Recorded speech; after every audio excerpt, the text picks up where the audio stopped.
Warning, the following episode contains strong language and adult themes.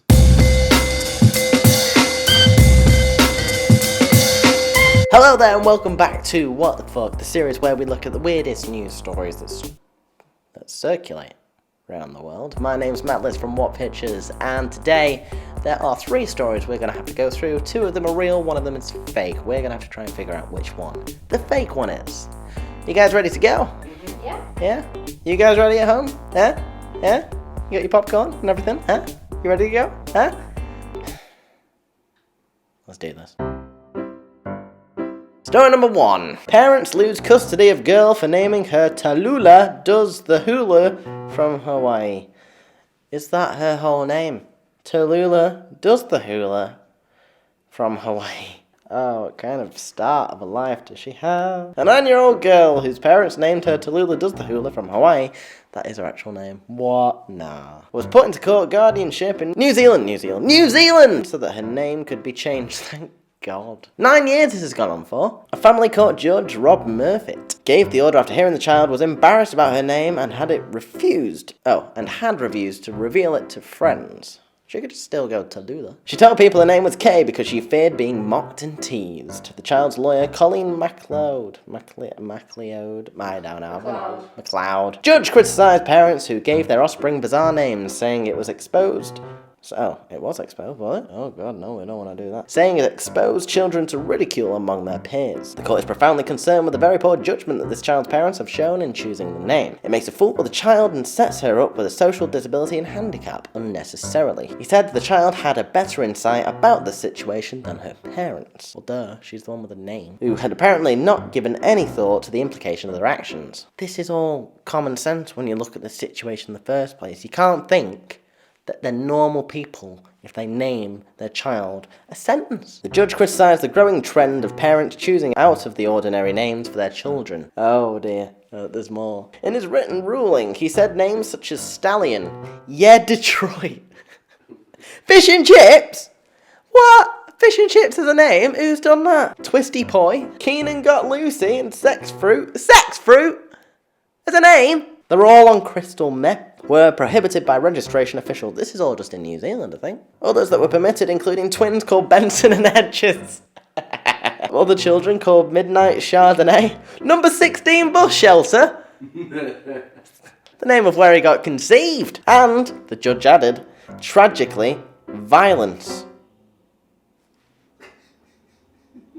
Was that someone's name? I'm about to give you violence. What? Me! People of this generation have too much power. Story number 2. A zombie apocalypse is about to happen. How? Everybody loves a good cult story, don't they? That's nothing to do with zombies. Well, we have an amazing one for you. Buckle up. Now, on the 18th of March 2007, finally, a story with a date, an actual date, that I can find out when the day is. That's all I've asked for. Sam Zarlett dreamt that 10 years on, the world would be overrun by zombies. As you do. I remember having a horrible dream once. It was in the zombie apocalypse. And I squished a zombie's head. Like, I put a bucket on this zombie's head, I stamped it, and I can still feel the squish to this day. Even though it was a dream, I can still feel the squish. If I went like that and think about it, no. Instead of taking this as a dream, he saw it as a prophecy for things to come. Oh dear. After telling the internet via the popular zombie survival forum www.zombiewatch.net, go check it out, he amassed several followers that have claimed to have had the same dream. Yeah, because we sometimes dream of zombies. Since then, 9 years later, the group have 23 followers that have built a zombie-resistant base of operations with enough food and essentials to survive several years of the outbreak. Wow, that's called forward planning for the future. It's just like what happens in The Walking Dead. When people die, they turn. How do you know? You don't know what type of zombies they are, although most zombies do turn. Or people do turn to zombies, because we're all technically infected with the virus, depending on what your law of zombies is or are. We're prepared, but other people aren't taking this matter as seriously as they should, Sam told us. Sam! What are you doing? After the dream, Sam left his job, as a primary school teacher, and he used his savings to buy items needed to survive a zombie apocalypse. The group now make their living by selling books about what will happen during the apocalypse and how to survive for as long as possible. That's a good backup plan. The group now live together in their large home in Charlotte, North Carolina. That is the end of that. What do I think about that? I think it's always good to have a forward plan, just in case. Might be a bit crazy, but, other people are off planning for the future about where they want to travel or how to raise a baby, and get into a whole family life and blah, blah. But these guys, you could argue that it's even more practical because, I don't know what I'm saying. Next story. Story number 3. Man caught in hospital necrophilia act.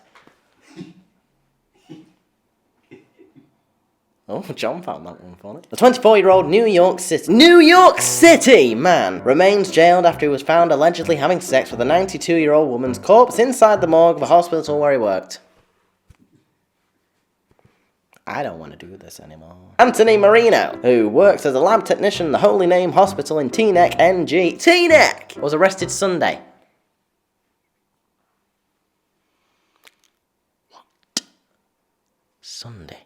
What Sunday?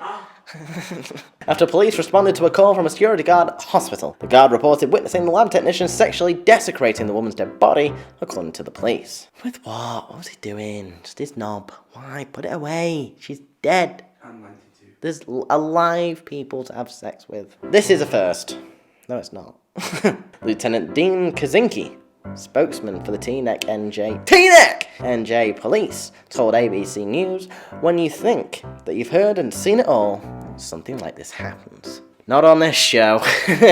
Kaczynski said that the security guard at the hospital told police that they caught Marino on the act of necrophilia.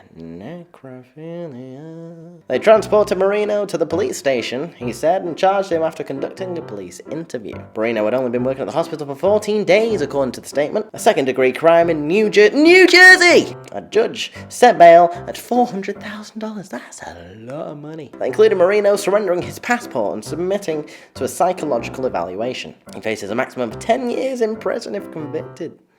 I don't know if that's a bit much. In addition to working part-time at Holy Name Hospital, Marino also had a part-time job as a histology technician at Overlook Hospital in Summit, New Jersey. No! Summit! Vogel said the psychological exam will be critical to understanding what type of risk Marino may pose. He also cautioned against simply calling the suspect, if he is, in fact, convicted of the crime, nuts. What? That's what it said. It says, also cautioned against simply calling the suspect if he is, in fact, convicted. Oh, if he is, in fact, nuts. Alright. Just thought I'd randomly put that. It basically means he's mental. So what happened this episode? Story number 1. Parents lose custody after naming a girl Tallulah Does the Hula from Hawaii. Idiots. Story number 2. The zombie apocalypse is about to happen. No, it's not. Story number 3. Man caught in hospital necrophilia act.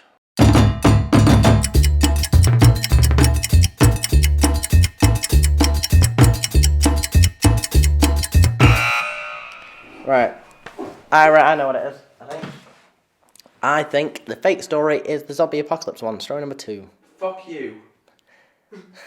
I'm guessing I'm right. Yeah. Yay! I'm sorry, the hosts are making a turnaround in this show. I really hope Liam gets his act together. I know, yeah. I'm on a good roll right now. Okay, well, thank you very much for watching this episode of What the Fuck. We do appreciate all the time that you spend watching our content. So again, thank you very much from here at What Pictures. If you like this episode, then please give it a thumbs up and also subscribe to the channel so that you can see all the stuff that we do. Please follow us on social media. All the descriptions down in the bottom below. I'm Atlas from What Pictures, and that, ladies and gentlemen, is the news.